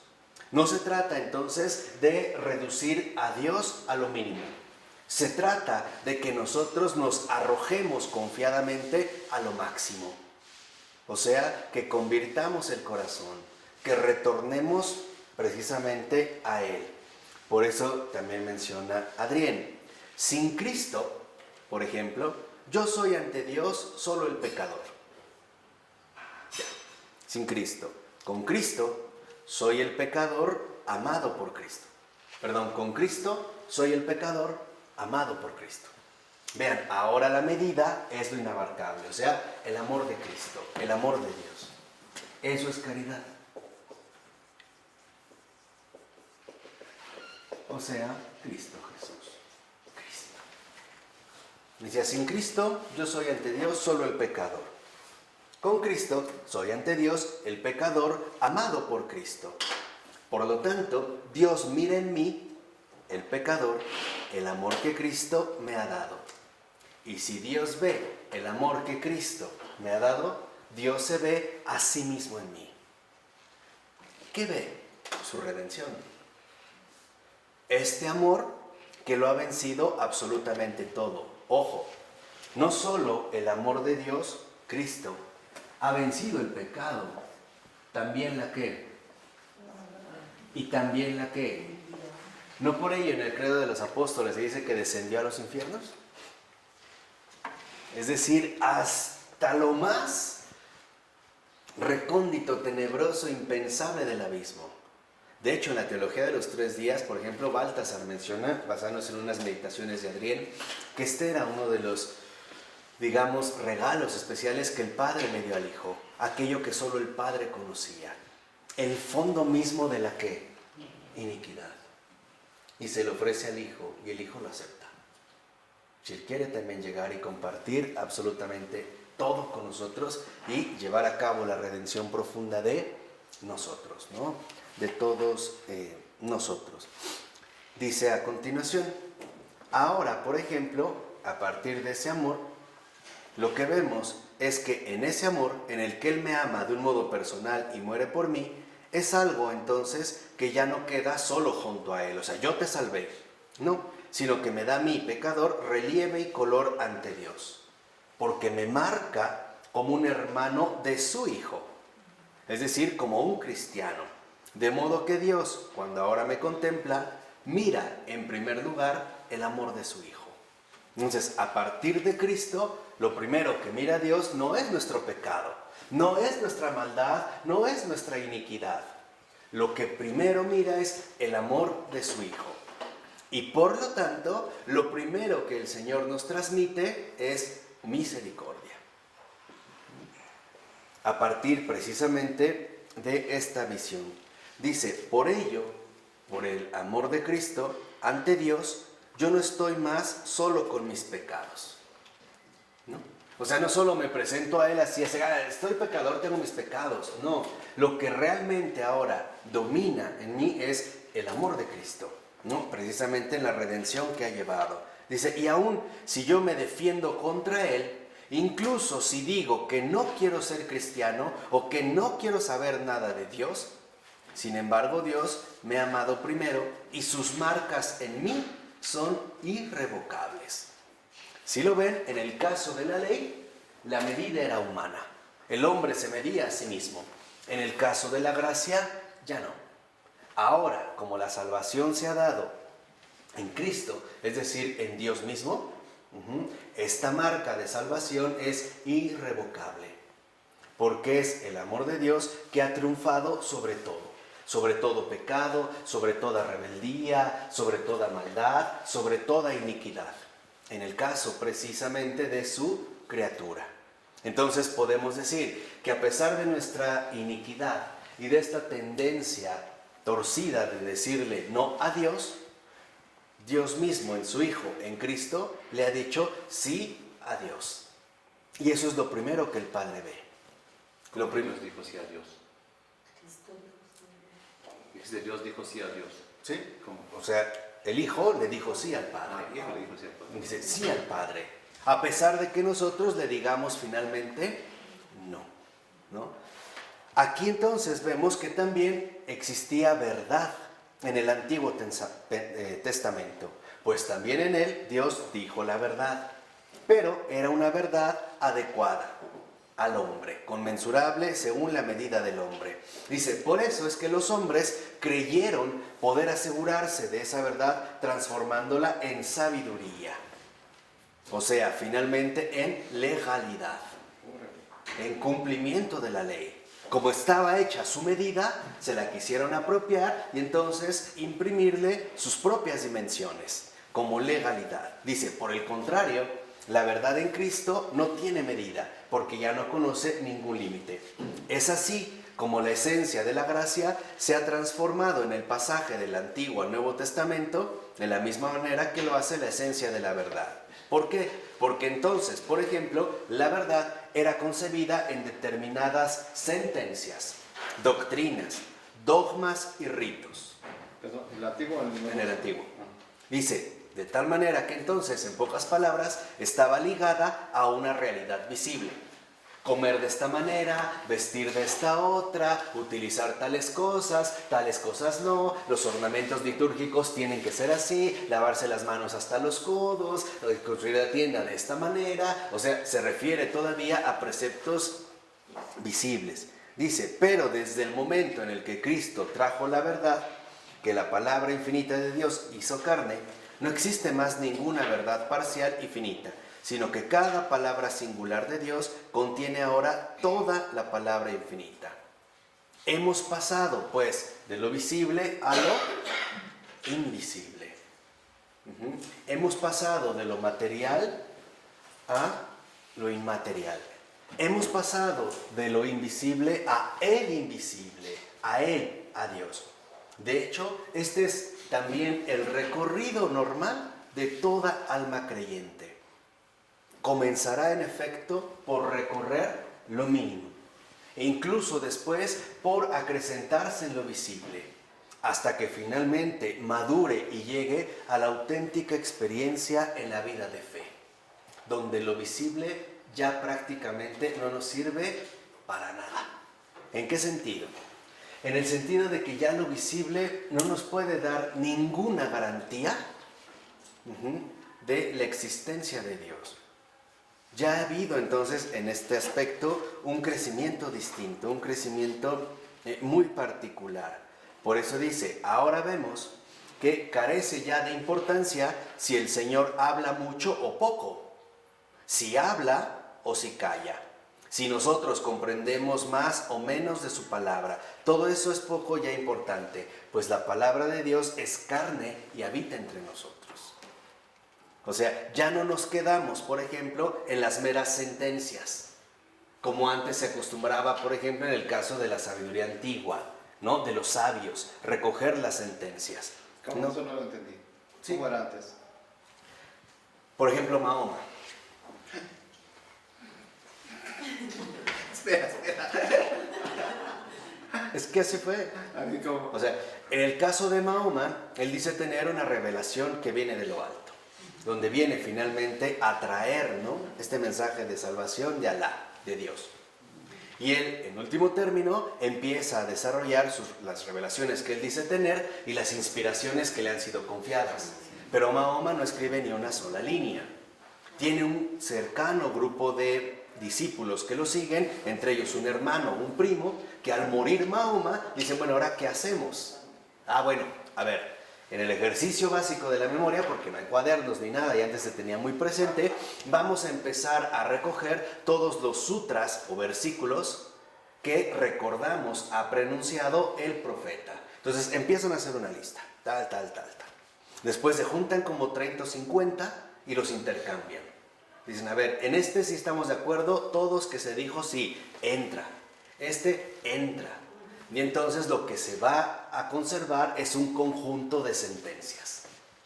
Pero no importa literalmente el acontecimiento del profeta. Tan es así que, por ejemplo, el acento fundamental en el Islam no es hacia Mahoma, es hacia el Corán. O sea, a lo dicho, a lo escrito, a lo transmitido, que no lo hizo directamente Mahoma. En el caso de Cristo es completamente diferente. Mahoma tuvo varios colaboradores cercanos, uno de ellos se llama Zayd bin Sabit, que hablaba el arameo, él fue también que escribió. Todos ellos escribieron. Al final, entre todos los escribieron, corrigieron. En la cuestión cristiana, Cristo no escribió nada. En vida de Cristo no se escribió nada. Se está al revés el asunto. En vida de Mahoma se escribieron en vida de Mahoma el Corán. Pero yo no decía que era Mahoma el que se pone a escribir. Mahoma no escribía nada. Es lo que yo dije. Pero era bajo supervisión de él. Él decía, escriban eso. Eso me reveló Gabriel y vayan escribiendo. Y así él dictaba, ellos escribían. Mira, voy a checar porque sabía justo lo contrario. Los que escribieron detrás de Mahoma o para Mahoma fueron su esposa Hafsa, su primo Ali, su lugarteniente Abu Bakr, y Ibn Mas'ud y Osman. Son 5. Osman, después de muerto Mahoma, como hubo mucha diferencia en los varios escritos o pergaminos, etc., los une él y quema a los demás y deja uno, el suyo. Y le llamamos Hafasman. La más antigua copia de este escrito está hoy en día en Turquía, en el Museo Turco de Estambul. Sí, claro, que se volvió como el centro finalmente del Es Islam. eso, entonces solo para aclarar lo de Mahoma no es más. Sí. Ahora, aquí a lo que iba es que, digamos, en este proceso de escritura, lo que destaca es qué se va a rescatar de lo dicho, no la persona. O sea, se le va a dar, digamos, un peso a lo que se va a conservar como tal en un escrito. En el cambio, por ejemplo, en Cristo, en Jesús, no escribe nada, porque lo que importa es su persona. Esa es la palabra que lo dice absolutamente todo, como el acontecimiento central, o sea, como el acontecimiento realmente fundacional. Si nosotros vemos, por ejemplo, en los evangelios, no solo se dice lo que dijo Jesús, se habla de Jesús, de la persona de Jesús. Por ejemplo, no dice solo lo que dijo, como citas aisladas. No, simplemente los pasajes de su persona, porque Él es la palabra. Por eso no importa, digamos, tanto sacar solo las citas de Jesús. Hay pasajes del Evangelio donde Jesús no habla, y no obstante son fundamentales. O sea, abarca, digamos, este acontecimiento integral, cosa que antes no ocurría. Lo mismo pasaba, por ejemplo, en el caso, les decía, de los paganos. Por ejemplo, Sócrates. Sócrates tampoco escribió absolutamente nada.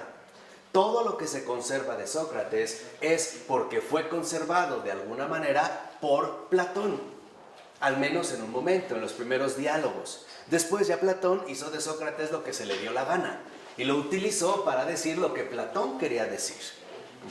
Pero vuelvo a insistir, se remiten únicamente a lo que, por ejemplo, Sócrates dijo. O en el caso del Islam, No era costumbre en aquel entonces, Marco, que los discípulos hablaban del maestro, el maestro hablaba de sí mismo, y los discípulos hablaban del maestro. No era más o menos algo... No siempre, porque había muchos que sí tenían escrito, precisamente como para garantizar la continuidad o perpetuidad de su escuela o de su fundación. Se consideraba, por ejemplo, una personalidad excepcional, alguien que no requería de tener algún tipo de testamento fijo o algún tipo de escrito. Por eso es que Platón, a pesar de que es el fundador de una gran escuela, escribe mucho, ¿no? O sea, ahí hay, digamos, como un paso fundamental entre lo que involucraba retornar o recuperar lo que se dijo y otra cosa era apegarse a la persona misma. O sea, por eso es que en este sentido lo que comprendemos es que la ley todavía mantiene un perfil escrito que nos va a remitir al ámbito de lo visible. La gracia ya no. La gracia lo que nos lleva es finalmente a captar la dimensión de una persona. De una persona en este sentido en concreto. Por ello, también de esta manera, lo que vemos es que el amor es la única palabra en el mundo. Ya.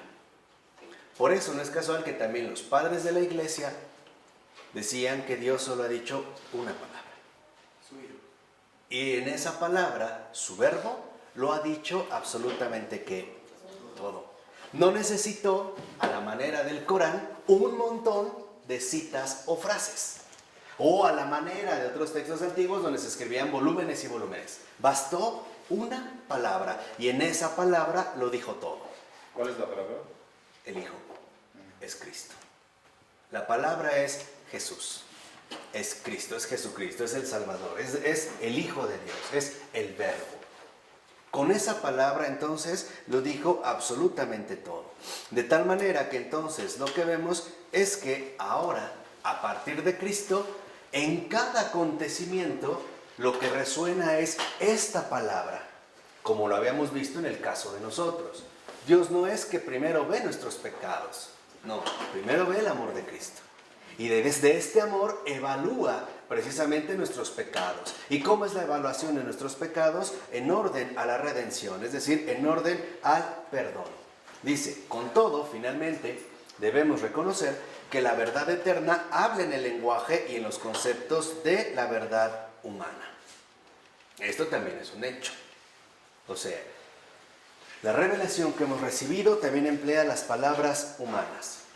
Y dice Adrián, cuando las abordamos con los criterios de la lógica y de la filosofía, nos encontramos constantemente ante enigmas, ante aparentes contradicciones, si no es que nosotros transformamos la profundidad de los misterios en una especie de verdad moral, o sea, en una verdad común.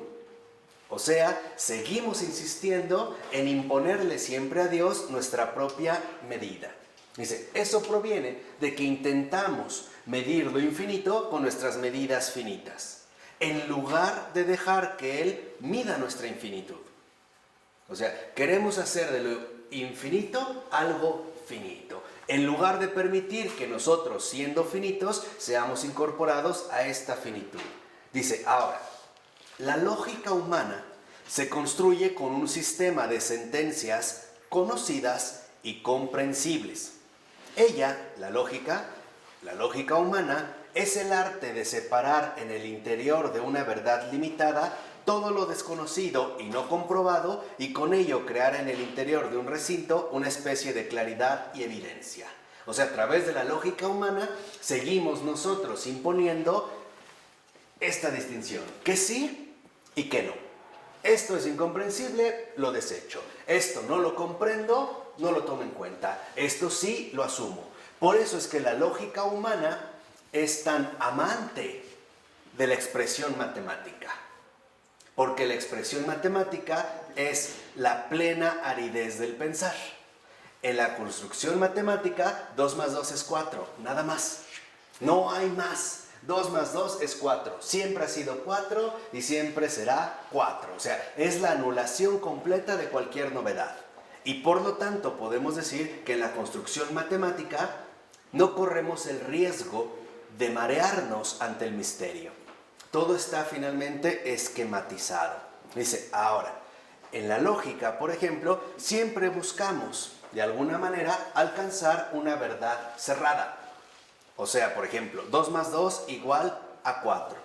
Y por lo tanto, suponemos que las verdades lógicas son definitivas. Tal y como algunos filósofos desde la antigüedad quisieron transmitirnos a nosotros a través de los principios lógicos: identidad, no contradicción, tercer excluido y el otro. No. O sea, no se trata de una cuestión enteramente cerrada. Dice, por eso es que la verdad adaptada a la medida humana siempre tiene, por ejemplo, la forma de una serie, una cadena, una secuencia. Y esto se ve en las formas lógicas. Ejemplo, si A, entonces B. Si B, entonces C. Si C, entonces D. Por lo tanto, si A, entonces D, ¿no? Nosotros elaboramos una secuencia. Esa es nuestra forma humana, vamos a decirlo así, de articular la verdad a nuestra medida. Dice, pero si esta secuencia es tocada por la palabra divina, esta cadena salta al aire de una vez, haciéndola estallar. O bien, la desarma cada anillo de manera singular. Les voy a poner 2 ejemplos peculiares. Uno, Santo Tomás de Aquino. Santo Tomás de Aquino creo que es uno de los intelectos más penetrantes que ha conocido la humanidad. Y escribió mucho, verdaderamente mucho y muy profundo. Y en una ocasión, después de celebrar la misa, se acerca a su amigo y le dice, Tomás, ¿qué te pasó? Y dice, mira, si yo te pudiera decir algo de lo que acabo de experimentar y me ha sido revelado, me doy cuenta que todo lo que he escrito no es más que basura. Vean, o sea, para que vean esta dimensión. Y otro es Pascal. Otro genio también lógico que comienza por la cuestión matemática, en una vez se le revela el Señor, se le manifiesta el Señor, y lo único que se le ocurre decir en ese momento es Dios de Abraham, Dios de Isaac y Dios de Jacob. O sea, una invocación. ¡Paz! Todos sus razonamientos matemáticos en ese momento se ven destruidos, se ven destrozados. ¿Por qué? Porque lo inabarcable finalmente hace explotar lo limitado. Eso es lo que hace la caridad precisamente en cada uno de nosotros. Es decir, eso es lo que hace finalmente la palabra de Dios en cada uno de nosotros. De tal manera que, dice Adrián, la administradora de la verdad divina es la esposa del Señor, o sea, la Iglesia. Si ella, la Iglesia, habla en el nombre y con la autoridad de su Señor, toma en cautiverio toda lógica y todo pensamiento humano y está autorizada a hacerlos estallar en nombre de Dios. ¿Ahora entienden por qué muchos escandalizan a la Iglesia? No es por la Iglesia, es el berrinche y el berrido de esta lógica humana hecha pedazos. Esto es lo que no es por la Iglesia, es, digamos, el berrinche, los bramidos de una lógica finita que no puede hacer nada ante lo infinito. Entonces, Marco, por eso se cancela el altar, los sacramentos, el culto, las oraciones. Por eso, ¿no? Porque para no llegar a esto. Claro.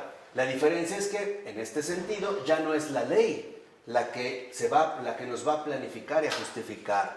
Es la Escritura. Se cancelan, o sea, no se cancelan ni el altar ni los sacramentos. No, refería a esto cuando la lógica se da cuenta de la impotencia que tiene ante esta palabra. De tal manera que entonces el cristiano capta en la gracia un acontecimiento central. Él no piensa de forma humana. O mejor dicho, ya no piensa solo de forma humana. Ahora él, el cristiano, vive únicamente dejando vivir el pensamiento de Cristo en él. ¿Qué se le puede llamar mistismo? ¿Ah? ¿Qué se le puede llamar mistismo? Pues no, o sea, simplemente cristianismo. O sea, el hecho de dejar que en efecto sea el pensamiento de Cristo el que ahora brote en mí. Es asumir a Cristo en nosotros, ¿no? Claro, porque aquí es donde entraba el conflicto. El conflicto central, ya para terminar, provenía de que aquí hay todavía el dominio de la lógica. Aquí está la derrota de la lógica. O sea, ya la razón no tiene fin. La lógica, La lógica. el entendimiento como tal, ya no. Ya no. O sea, nos damos cuenta que en efecto también es un medio, no un fin. Y que en la vida, 2 más 2 no siempre es 4. Si ustedes leen el Diario de la Felicidad de Nikolai Steinhardt, este converso que era judío de un nivel intelectual altísimo y que al ser apresado por el régimen comunista de Rumanía, el país al que pertenecía, tuvo una conversión, una manifestación del Señor, finalmente se bautiza y se hace ortodoxo y su testigo es un sacerdote católico también apresado. Él decía, diga lo que diga Aristóteles, el aceite sí se congela. ¿A qué se refería con esto? Que no podemos nosotros suponer que todo será acorde con nuestras propias medidas humanas, según nuestra lógica. Una de las posturas claras es entender que la tradición no llega de inmediato, o sea, no se da de inmediato, que hay que ir creciendo y que en este crecimiento, en este desarrollo, también se pueden cometer errores y que es parte fundamental de la tradición a veces enmendar, corregir, pulir, quitar o poner. Y entenderlo de manera muy concreta, histórica. Finalmente, varios de los padres de la Iglesia estaban profundamente permeados por la mentalidad pagana. Eran los recursos que tenían. Sobre esos recursos vemos que luchan un poco para adecuar los instrumentos que tienen, ¿no?, a la revelación que han recibido. Y yo creo que esto es lo enriquecedor en el caso de los padres de la Iglesia. Primero, que se dan cuenta de la insuficiencia de las herramientas con las que cuentan, ¿no? Hay varios padres de la Iglesia, por ejemplo, no sé, Atanasio al hablar del Espíritu Santo, como que balbucean, como que entienden de qué se trata, pero no tienen ni el lenguaje, ni el concepto, ni el desarrollo como para poder expresarlo de manera plena. En este sentido vemos también el gran avance por clarificar esta revelación. Entonces, al ir avanzando en este sentido, vemos, en pocas palabras, que esta palabra de Dios es, digamos, como lo que llena la vida de todo cristiano. Es la palabra que todo cristiano intenta formular a lo largo de su vida. Responder a esta palabra. La diferencia es que Dios dijo una sola palabra. Nosotros decimos muchas y muchas y muchas y muchas y muchas y muchas y parece que en efecto a veces no llegamos. No llegamos a agotar esta circunstancia. Y en el caso de los padres de la Iglesia, me parece que también fue muy importante reconocer cómo los moldes de pensar que todavía tienen no eran los más apropiados para profundizar de plano en el misterio, pero eran intentos serios. Tendrán aciertos, algunas correcciones, por eso vemos cómo algunas veces entre ellos van corrigiéndose. Lo mismo que ocurre hasta la fecha, ¿no?, en planteamientos, digamos, fundamentales con respecto al misterio. Me parece que lo importante no es captar de qué manera el misterio se acopla a la lógica humana, sino cómo la lógica humana cada vez va desintegrándose en la experiencia del misterio, ¿no? O sea, este sería como, digamos, una perspectiva más enriquecedora. Dios podría haberse encarnado y haberse creado sin tener mutabilidad en tu concepto personal. Claro, pues sí, ¿no? Para mí sí, ¿por qué? Porque para Dios nada es imposible.